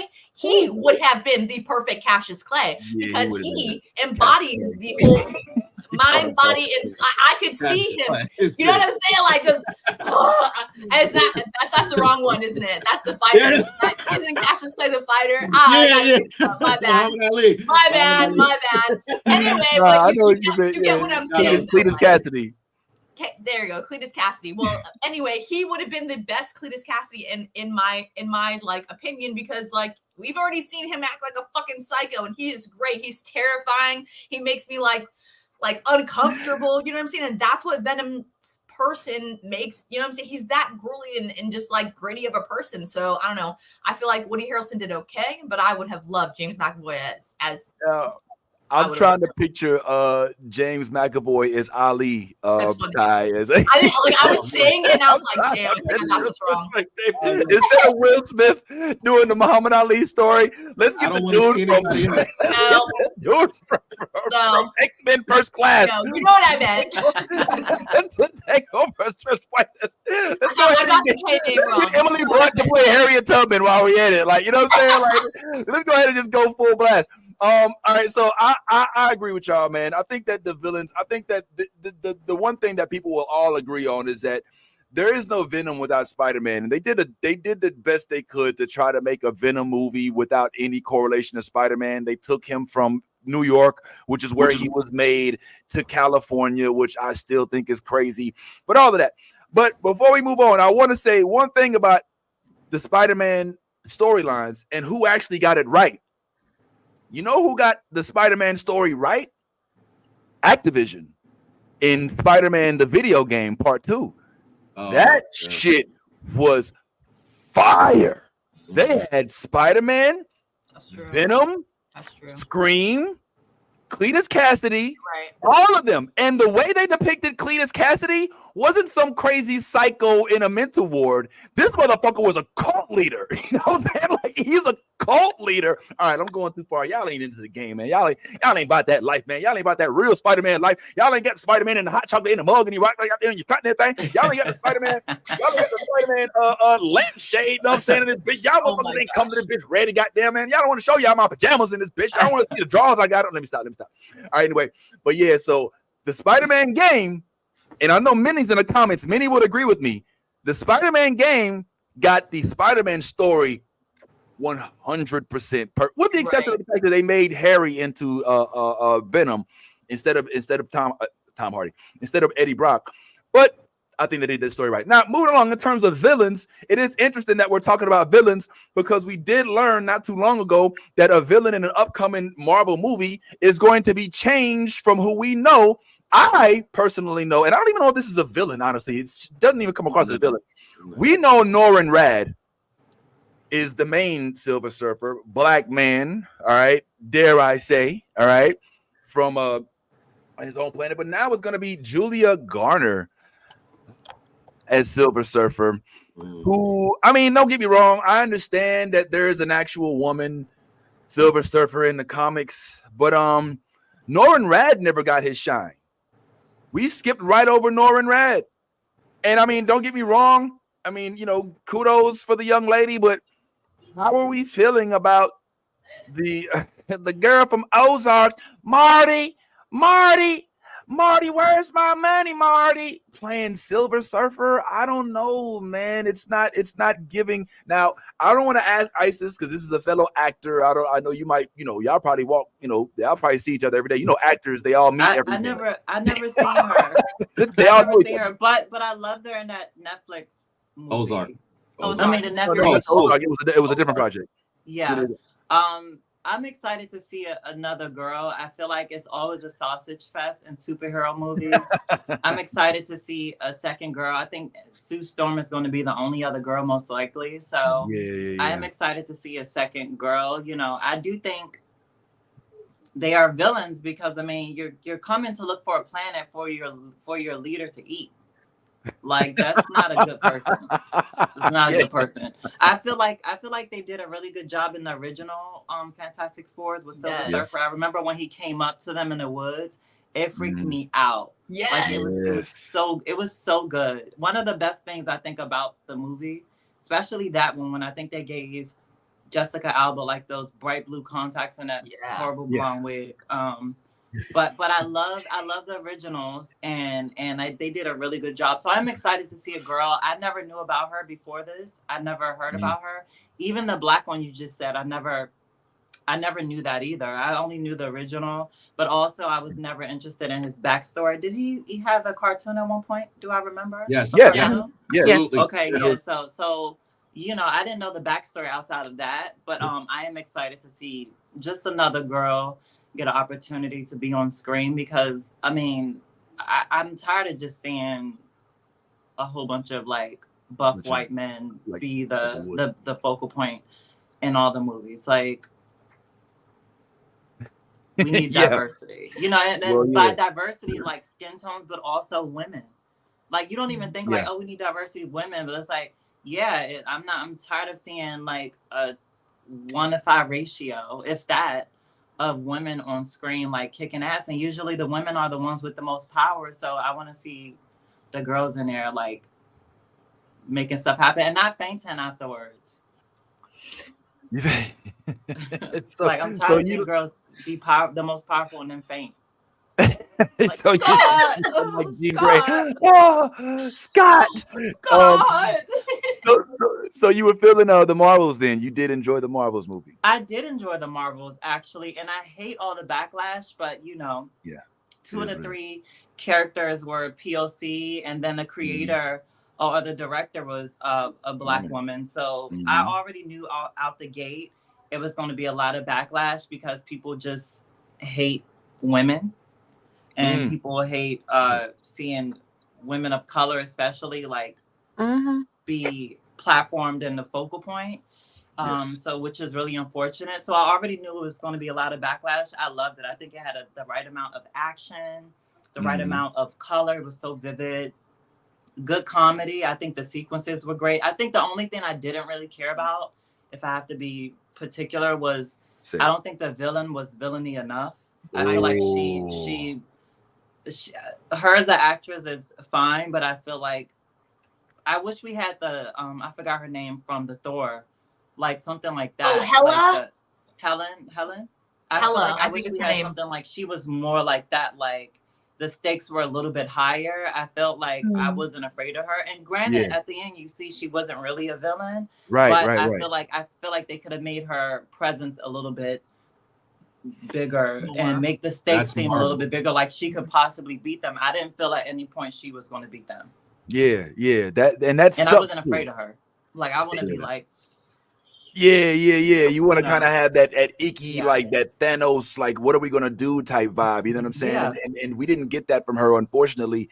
What I did get out of that movie was a lot of fun, love. I like the cats. I like the whole the notion of the chemistry between the three girls was. I hope I get to see them again. Their chemistry was amazing.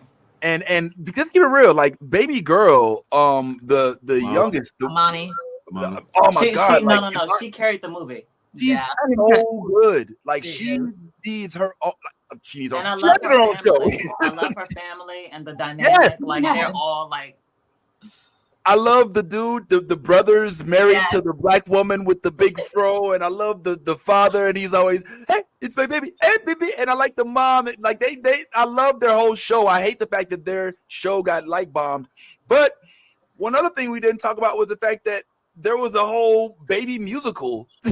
Like there was a tiny bit of a musical here. Now, Nolly, I know you're one to check out the musicals.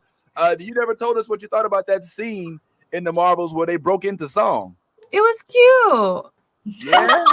It was cute. The movie was good overall. I was like, oh, they sing to oh, okay, I see.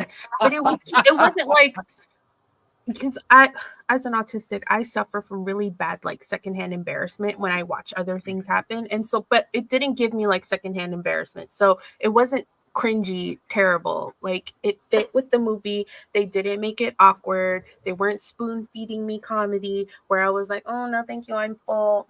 You know, like it was good. It was a great movie.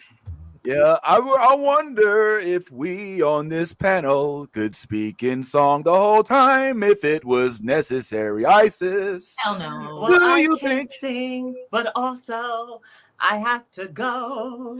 Oh no, well, Isis has to leave the show, and we didn't even get to talk about some of the other things, but it's okay because we're hoping that maybe someday. All right, that's enough. I'll be back for the third time. All right, cool. You're gonna get sick of us. All right, well, like, on the way out. Nah. Yeah, he's like, all right, twice is enough. Well, anyway, I'll come back. I love talking with y'all, and also, you know, I don't have that many people I get to like really talk about, especially X-Men, but like this type of stuff. So anytime, I'll be back. I mean, maybe not this early, but you know. Yeah, we're surprised you got up this early. It's 8:30 now for me. Wow, sun's still creeping up. Well, on the way out, I just wanted to ask you real quick, Miss Isis. Obviously, we've had some projects of yours, even the ones that aren't, you know, necessarily going forward and whatnot, but you were phenomenal in, which if you haven't already gone to see Miss Isis on Amazon Prime on the show with love, you need to stop what you're doing after the show and do yourself a favor and go check that out. But just wanted to kind of get an idea as to, you know, what maybe we have to look forward to you in the future or what things that we should check out for you. So unfortunately, because of the strike with Love ended, we found out it got canceled around Thanksgiving time. Since then, I did a short where I'm waiting for it to come out. I got to do full prosthetics and body paint and be like a goddess creature. It's like a horror short. I've never done anything like that. I'm excited. I'm excited to, you know, that it's something different. Also, I'm currently in martial arts low key. Yo! So and yeah, I'm training for my purple belt test next week. I haven't really said anything because I feel like I don't want to be that person to talk about it until like I get like a further belt. But I'm trying to, since the strike happened, I started because something I always wanted to do. We couldn't afford it growing up, but after the strike, I was like, you know what? I have this free time. Let me start prepping because I manifested everything else. I'm going to manifest an action career. but I need to put in the work on my own. So I started doing that, and I'm hoping to use my skills one day. So we're gonna see Isis in Blade. The upcoming. Yeah, I was thinking the same thing. Like, if Mahershala steps down, I'm ready. Is it hard? hard? I mean, I could be like Sanaa thing, you know, like throw me in there. I wouldn't mind being a vampire, but I want to kick ass too, or even like a Jessica Biel with the bow and arrow. Hey, is training hard before you go? Does it wear you out? I mean, it's intense. I mean, it's something new for me. I'm like naturally thin, but like not necessarily the fittest person, but I've always been like fit growing up. So it's definitely helping me like mentally too, like to just, and also for my safety to feel more comfortable in my own body, like walking around in the world. So I'm excited to see, I spent 4 months now, and I'm excited to see like a year from now, like December, to see, cause you know, I feel like I'm progressing pretty good. And yeah, I'm excited for the future of martial arts and hopefully kicking ass on screen. Hey, we're excited to see the videos. Isis, before you go, since we didn't have an opportunity to put it up on the screen, go ahead and give everybody your Instagram if they want to go ahead and follow you and everything like that. Well, thank you. Miss Isis King, MSISISKING on all platforms. Yes, ma'am, man. Thank you so much. We gonna see you later. And she's gonna do her own stunts. Just in case y'all was wondering out. You see how that happened? All right, cool. So once again, Miss Isis, we sincerely appreciate y'all. Go ahead and wave goodbye. Thanks again. We're gonna chat X-Men with her soon, I'm sure. Always good to chat with Miss Isis. Isn't she lovely? Like, that's like one of my favorite. Yes, let's just keep it real. Like, no shade, no, like complete. And she knows her shit. You know what I'm saying? And we might see her in the Marvel movie sometime soon. All right, fuck y'all. You know what I'm saying? I'm as excited as I am, man. I am. Listen, I'm glad Isis was able to talk to us about that, but there's still a couple other things that I want to holler at y'all about. Like, are y'all watching Invincible? Are y'all caught up? Oh, yes. I didn't watch this week's yet. You didn't watch this week's caught up. But I'm full of I'm okay with spoilers. I haven't finished this week's. I'm halfway through it. What the hell? I'm halfway through it, but how you gonna ask if we watched and you halfway through the shit? I mean, that's Vince. If you don't know, I mean, shit. I'm halfway through it. I mean, I saw enough of it. Now, of course, I saw enough of it to know that this fucking show is. There's no low points. Mm-hmm. You know what I'm saying? Like, I've never watched Invincible and been like, oh, that was a filler.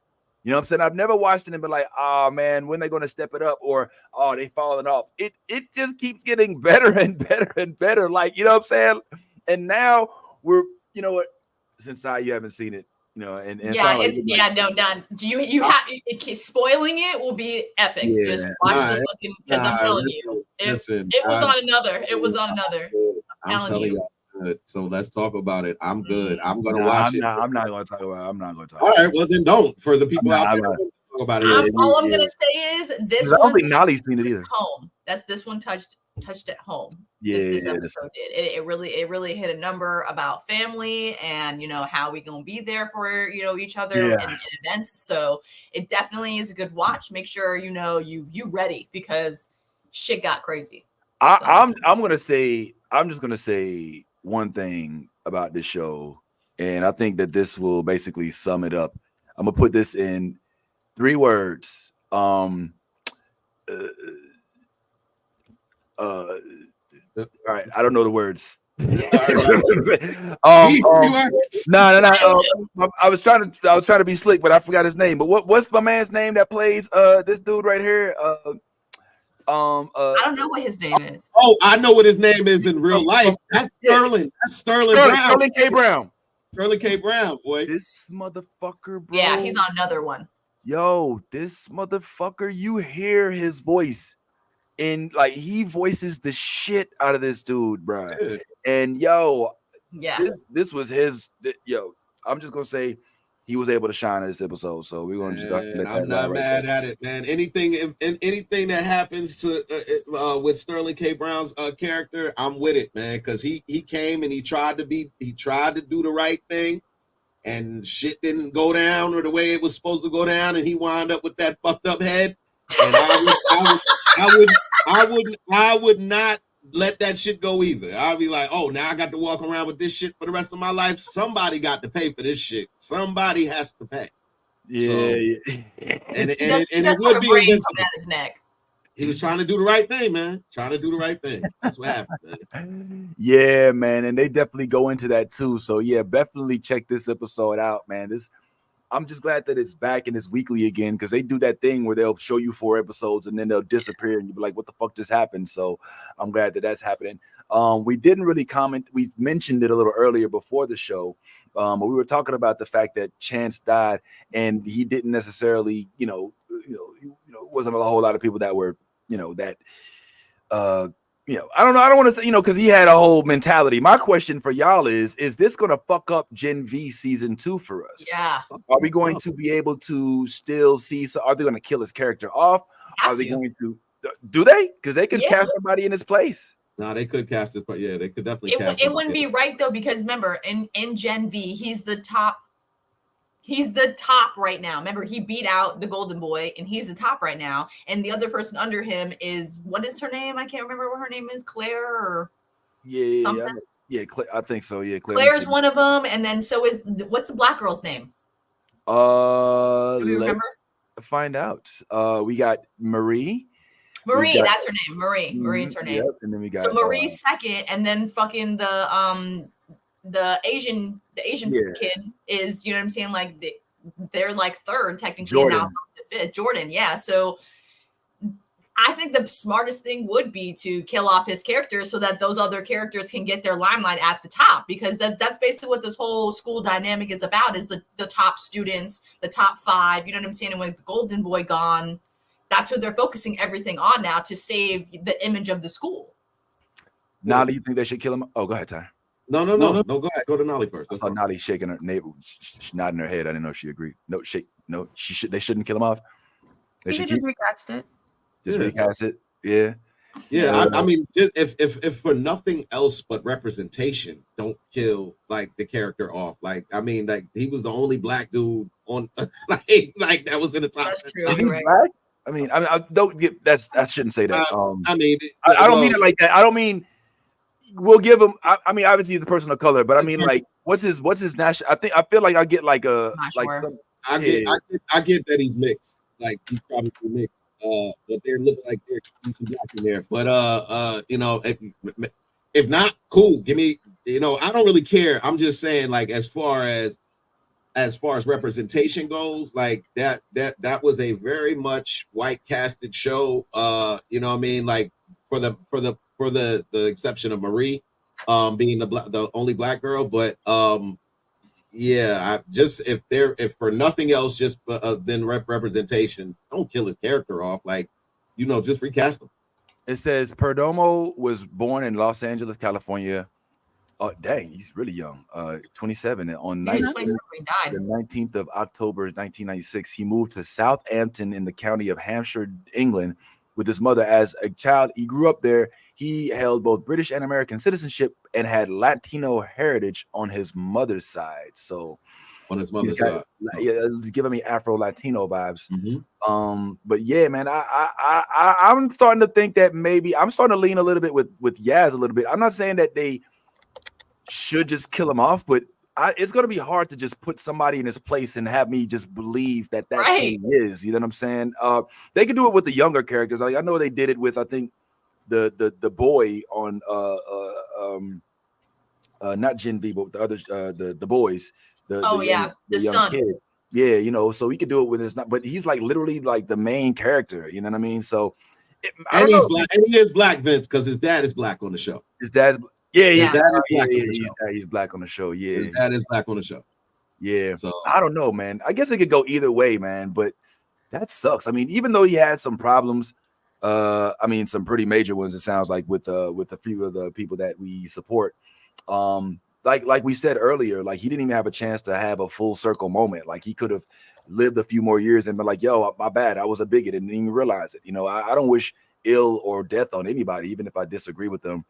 But it is what it is. So every character, and it's so surprising to hear that when in both of the series that we watched him in, his character was set as pansexual.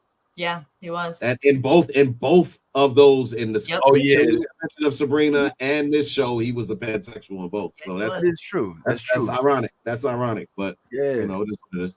I still think it's fascinating that basically Sabrina the Teenage Witch like has like 2, maybe even 3, because characters coming from that universe. The main characters, what's her name, Marie and Chance's character.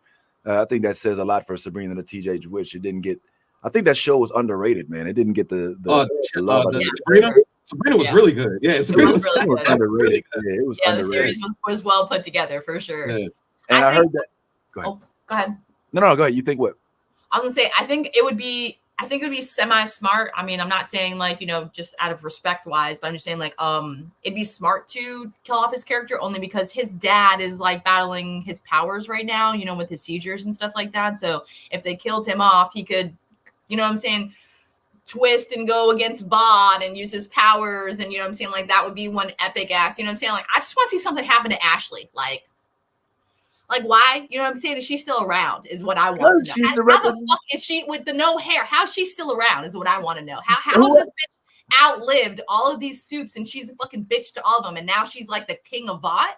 Like no one has tried to kill her. Is all I want. Like, even the lady that be popping people's heads, she hasn't tried to kill her. I'm just like, well, doesn't she hold they like have the same power? She came from her power, like that. That's what they said. Like her. So I guess her Marie. DNA, she was able to like she told her when in that one episode where they were sitting together and she was like, you don't even understand your powers, what you can do. You can everything about a person just by their blood. Like, and so she realized at that moment, because remember, she was the beneficiary. right. So she already knew that the girl had something to do with her powers because they had the resembling powers. So yeah, I think that's a good. But I'm talking about Ashley, like the redhead bitch. I know who you're talking about. Has no hair because she's so stressed out, pulling the shit out. How is she still alive? Is what I'm trying to get at. Well, the same way. Remember when who was the original? Was it Giancarlo or Giancarlo Esposito was the original thing of boss of a vault, and they got him. And the problem with him was he would not listen to a Homelander. He wasn't gonna follow what Homelander does. Ashley's there because she does what Homelander tells her to do. That's why she's in the position and stays in the position. And so understand how she's still alive is what. Well, that answers your question. Yes, I mean, Homelander's protecting her. Yes, just the most powerful. She does what he tells her to do. So yeah, who's gonna fuck with you when you have the strongest weapon on your side that can show up at your like at any moment's notice? Like remember the last scene in Gen V. Homelander just shows up out the blue. It's like, what the fuck is wrong with you? You animal. You know what I'm saying? He can show up at any point in time. So, yes, she should be easy to kill, but not when you are in a fortified building of superheroes that you control, one of which is the most powerful motherfucker in the universe. So, I think that's one of the things that gives her a little bit of credence. But you're right. She's vulnerable. I mean, they walked in. I mean, them Gen Vers walked in the office and killed the dean and shit. So, and one of them can kill you from not even being in the office. So I mean, like, how? Well, I mean, because they keep them in check, right? Yes, I mean, she's kind of like right now she's like Are you trying to say that she's like fucking what's her face? Yeah, Amanda Waller. Yes, Amanda Waller. Yes. Yeah, she's kind of like a Amanda Waller. But she is not. No, actually, get her ass beaten real quick. Amanda Waller, you wouldn't even try that shit. You see what I'm saying? There's a difference. But there's no. But the same thing exists with the fact that Amanda Waller has no powers. Amanda Waller is ready to kill your ass. Ashley has someone protecting her. There's a difference. See what I'm saying? Amanda Waller done chipped everybody so she can fucking murder your ass in one fucking push.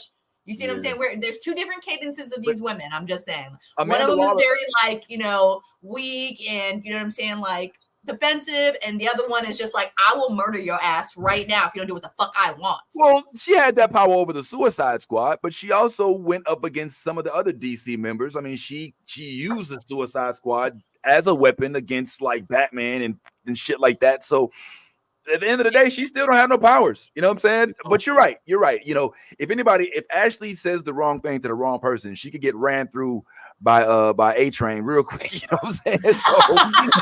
So yeah, you're right. There's no way to really protect her. But yeah, your point is taken. And also keep this in mind. I don't think Ashley was vying for that role. She kind of fell into that role, right? Like she didn't necessarily knock off a bunch of heads and find herself at the top of the stack. She was like just there, and then they took Giancarlo's role away, and she's like, all right, well, I guess I'll take this role, and here she is where it is. As long as she makes sure that I almost kind of Omni-Man, but not Omni-Man. As Homelander has his milk, I think she'll be all right. You know what I'm saying? All right, my bad. I didn't want to go into all that anyway. But yeah, man. So that's going on. I'm still not, honestly. I know Isis said something about this. I'm still not really feeling the fact that we didn't get a Nora and Rad in this Fantastic Four thing. I don't know how to feel about that, but I wanted to ask y'all about how you're feeling as we start to kind of get ready to go. How y'all feeling about the fact that Daredevil is coming back, man? Are we happy about it? I mean, this is going to be the first project from Netflix Marvel that's released on Disney. I got to say, one thing that has me a little encouraged is the fact that they did go pretty action heavy and a little bit bloody in Echo. Even though everybody didn't love Echo, Echo gave me some hope that we might see the actual original Daredevil again. What you think, Nolly? You think we're going to actually enjoy this series, even though it's coming out on Disney Plus? I think so, and especially since they got Punisher in there, so they can't fuck that up.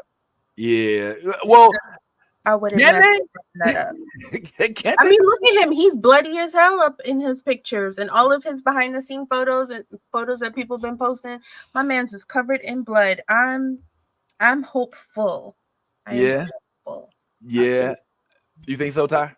I think at this point you need to stop saying although it's on Disney Plus, because Disney Plus has totally accepted blood at this point. I just watched the new series Renegade Nell, I think it's what it's called, which is spotlighted on Disney Plus. And damn it, if there's not blood in the very first episode, clearly. So I think Disney Plus has totally disregarded the fact that it is a children's network and has also allowed you to, as a parent, protect your kids if you don't want them to watch that type of stuff by putting on a passcode or something like that and only letting them watch necessary certain stuff. But Disney Plus has totally accepted the fact that blood exists and will exist on some of their TV shows. So that idea that it's on Disney Plus is no longer a thing anymore. Especially now that Disney Plus and Hulu merged. Yep. It's official now. They've integrated. So yeah, there's no more. They definitely integrated. Yeah, it's an integrated service now. So, but you guys should check that Renegade Nelly out. It's actually really fun. Like Austin was like, "What do you got me watching?" I was like, "It's supposed to be really good. Like, let's check it out." He's in love with that shit. Literally, the last couple nights, he's been like, "Can we watch Nelly?" And I was like, "Oh, you want to watch Nelly? Oh, okay." It's that girl. Yes, it's Nell. It's Nell. She hates me. I said that to him. I said it's Nell. He's like, "Okay, babe." It was, dude. You have to watch it though. It's action packed. It's got a great fucking story behind it. It's set back into like, the old like Renegade times. You know what I'm saying? Like where like there was like there's what the fuck am I trying to think? I can help you out there, yes. Thank you. It's literally, if you want to give it it's Harry Potter meets Pirates of the Caribbean. Yes, that's perfect. Oh. That's fucking perfect. Yes. It's that's what it is. It's Harry Potter meets Pirates of the Caribbean. So it's in that time, in that time of that. And basically and there's a familiar face that you will see on there. You remember our favorite show, Ted Lasso? Mm-hmm. Ted Lasso. I know when I saw him, I was like, oh! So you remember Nate the Great? Nate, yeah, of course. Nate the Great is on that show. And yes, I agree with you 100%. Yes, I did the same thing. I was watching it last night with Amy, and I was like, hey, what is this? But then in the first couple of minutes, I was like, I know. Right. Like, oh, okay. All right, we doing that. All right. The first episode, Vince, is so good. You're like, damn, it ended finally.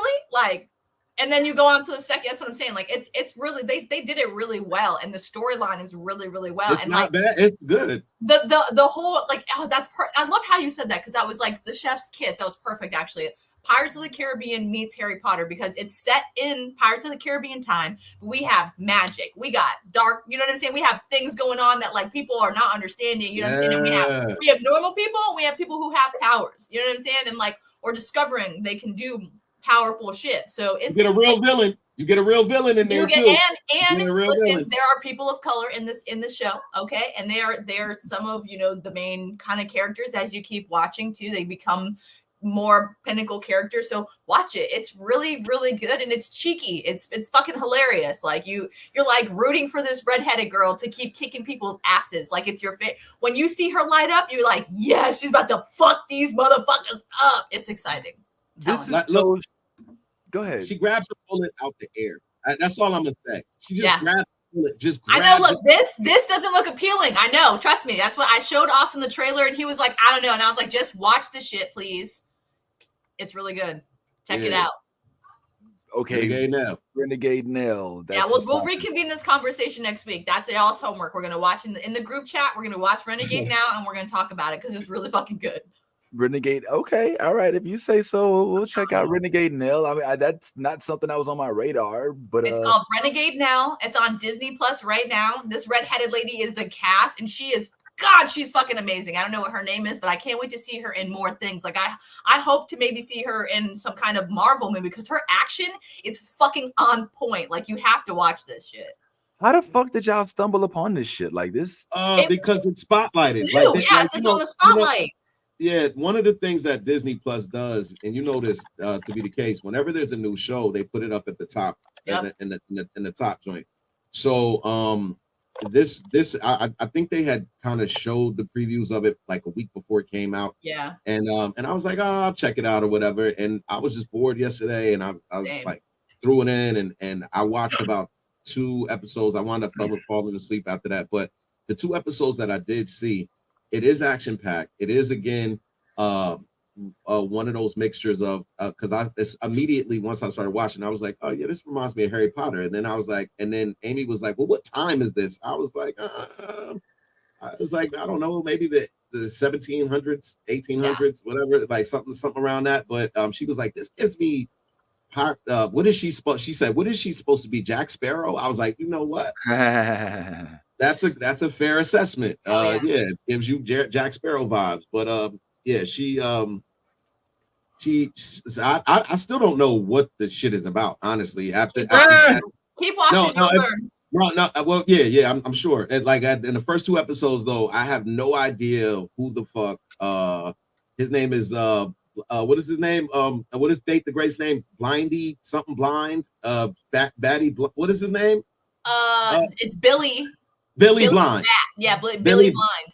Billy Blind, and he looks to be a fairy. Yes, that's what he looks to be, like a fairy, like a big ass fairy.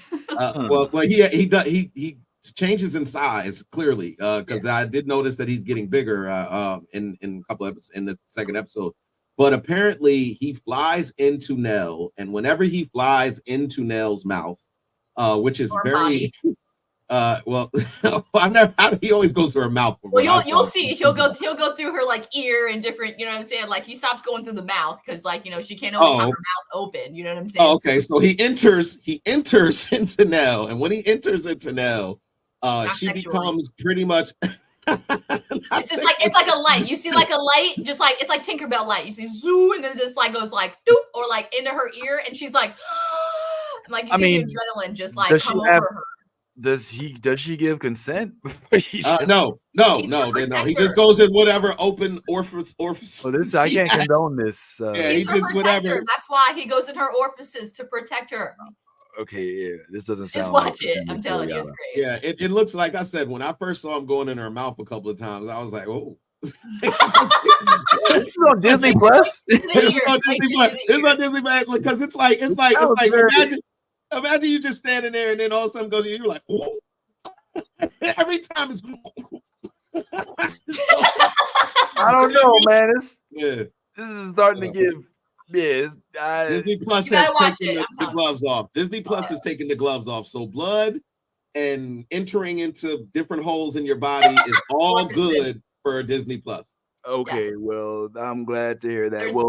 There's violence, action, blood. There's orifices Man. entering. You know what I'm Involuntary saying? orifice entry. Yeah, you got to watch it. I'm telling you, it's really good. Well, there's something else on Disney Plus that we haven't talked about as of late that maybe we can at least maybe not spoil completely, but at least go into it. But that, of course, is Yaz's favorite little clone girl in Omega, who is now we're on season 3. I don't know if y'all are caught up. I know I think I'm like one episode behind. I think so you saw the episode I told you about. I didn't see that one yet. All right. So can we get a Vince moment to just go ahead and spotlight that episode? Well, you wasn't thrown, you didn't scream, you didn't do nothing. I got very excited. You know, I love Ventress. All right. You know, I love Ventress. I don't know about the hair. Yeah, they did change her whole look. I don't know about the whole look. I don't know if I'm feeling that hair. Yeah. But Ventress, you know that I feel like she deserves her own series. Like her whole story is just so fascinating. There's nobody else that I know of that was a Sith apprentice who fought their Sith Lord, who went off to end up becoming a bounty hunter. You know what I'm saying? Like the whole and is from Dathomir, you know, and is one of the witches. Like it's like her story is just so fascinating. I just wish it wasn't combed over. It's nice to see her in Bad Batch. It was also nice to see Fennec. You know what I'm saying?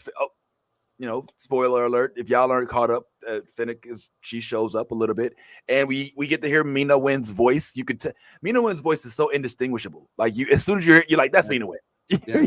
It's just immediately. That's Mina Wen. So that's exciting.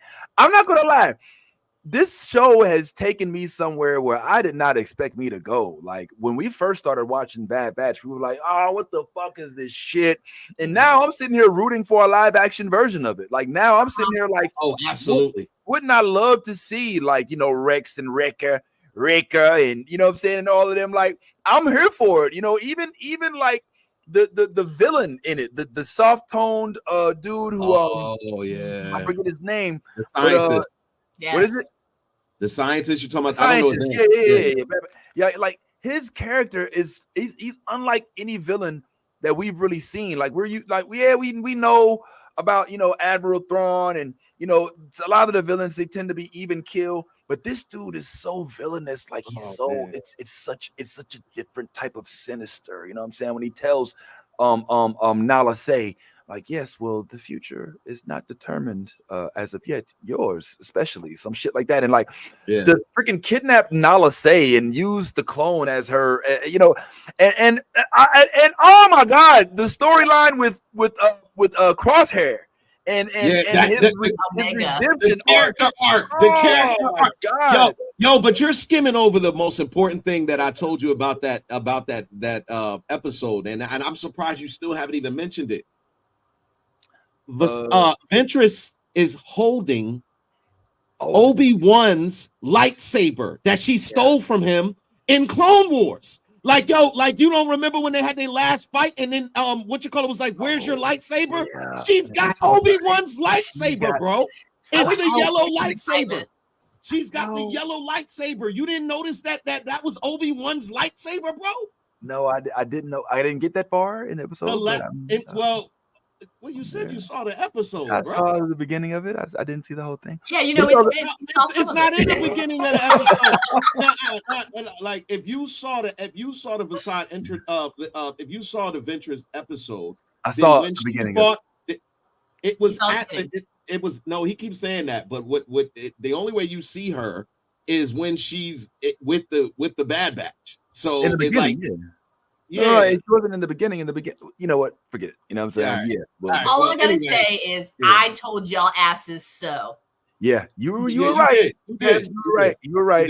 This shit. I saw Diamond in the Rough. Y'all were like, nah, we sleeping on this shit. Season 3, they're like, I want a live action of this. Hold on. In our defense, Nolly, you're watching it. Are you up? Are you watching Bad Batch? No, not really. Okay.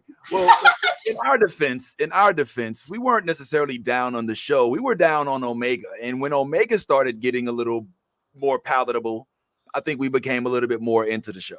I feel like we need to go back into December We need to go back. rewatch the episode and see the hate that y'all had on that shit. Because it wasn't just Omega. Y'all were like, this was, why do we even care about these fucking clones, these defective fucking clones anyway? Don't say you didn't say that because we have proof of that shit. Look, I will totally confess that I did not like season 1 and still don't. And I will not take that back. Season 1 was terrible. Season 2 and season 3 were good. But yes, if we're going just based off what you said in season 1 was trash. I hated that shit. It was a long watch. It took me probably a full year to watch the whole fucking season. But once I got through it, into season 2 picked up the pace. Season 3 has not disappointed thus far. And yes, I'm on board with your Bad Batch. That's what I'm talking about. Bad Batch. It took 2 years. That's what I'm talking about. Let me tell you the moment before we go. Let me tell you the moments that I really realized that I was really into this series when they started discussing the complexity surrounding clone rights. I was like, whoo, I've never even thought about that. Like these, like the whole plight of the clone being used as a weapon, but still being of human mind. The whole notion that after the Clone Wars are over, what do we do with these clones? Oh, let's just dispose of them. What? You know what I'm saying? I never thought about like the whole notion of like clones. It's like our soldiers that we just, we use them and we enlist them, and then once they're done, they come home. They're homeless people. Most of them are homeless people. You know what I'm saying? So yeah, that's why I was like, this shit is going so in depth. You have to watch this shit. Like it's got some next level thinking in this bitch. Not only that, but also the fact that they were bred to be loyal to the Empire. They're bred to be loyal. And so, like, can you really trust the clone even after the Clone Wars? Like, that whole notion is crazy. So, we definitely want to get into that. I think the finale. That's why Crosshair's, you know what I'm saying, redemption arc was so important, because it was like he was so true to being a clone and what the Empire's always right. They're always right. You know what I'm saying? And then he finally, like, went with the Empire. They fucked him over and threw his ass in jail because he didn't agree with what the fuck they said. You know what I'm saying? That's not what it says. You know what I mean. Officer, jail. They didn't throw him in jail. Like he was like, it's like that. Which rightfully so. He did kill the dude rightfully so. Okay, he murdered some people. It's in the details. Whatever. Okay, that's not what we're talking about. Their asses needed to die. Okay, they were bad people. Disagreement. The disagreement where he died, where he shot him in the back. Yeah, that disagreement. All right, but anyway. We got to get out of here, man. We definitely have more Bad Batch to talk because I think the finale is on the horizon. Or did it? It didn't end yet, right? It still got a finale coming. So we'll talk on that pretty soon. And also, Nolly just dropped this gem in the group real quick. Fantastic Four. I didn't realize. Look at Jeffrey Wright. Will be a live action watcher. Hey, that makes sense for my cosplay career. I appreciate that, Nolly, as always. That's how we get representation, huh? We get the black man as an alien in a costume. The watcher. I mean, he's I don't care, bro. I'm not gonna be quiet about this, bro. I'm not because whenever it comes to black people, black men especially, getting in these roles, they always want to put us in a costume, and I'm tired of that shit, man. Like, yo, for real, like when it comes to representation, we need a black man on screen too. It's okay to see a black face every once in a while. Did you see Fantastic Four, the reboot with Michael B. Jordan? Look, I already, you know my feelings on Michael B. Jordan. Hey, at least we're getting another black character in our story, and he don't have the Miles Morales fucking, Killmonger haircut. Okay, he's got something different. So thank you, Marvel. Thank you. I appreciate that. Vince and you know what I'm saying, all of the beautifully bald men can have their chance to shine and shake their hair. You know what I'm saying? Thank you for that. He went from cartoon to big screen. Give that man his flowers, okay? That's what I'm talking about. That's an American fiction that I can deal with. Well, listen, on behalf of myself, my man Ty Nolly, Yaz, of course, those who are here. Miss Isis, thank you so much for joining us this morning as well as our other counterparts that aren't with us this morning. We sincerely appreciate y'all pulling up. But in all things, hold up. Again, everybody in the comment section, thank y'all for joining us. Thank you for all your lovely comments. We appreciate the support, but we also appreciate those likes and those subscribes and just telling a friend about our show. Just continue to big us up, man. But thank you. Yes, absolutely. Yes, like Warful. Like Warful. That's right. I know you're talking about, man. Yeah, man. Yeah. That was, and he did come back for Picard too, and that was the whole thing. He went to chest sagging and all of that, man. He came. This is Michael Dorn is his name. But anyway, like we always say, be your authentic self, live long and prosper. And if you ain't being yourself, you're being fake. And look out for our future guests. We do have coming up next week. We got Michael, and we also have Carl Jones coming in pretty soon. But like we also said, be authentic self. If you're not even fake, and in all things, you a geek, go ahead and let that geek flag fly. Hey,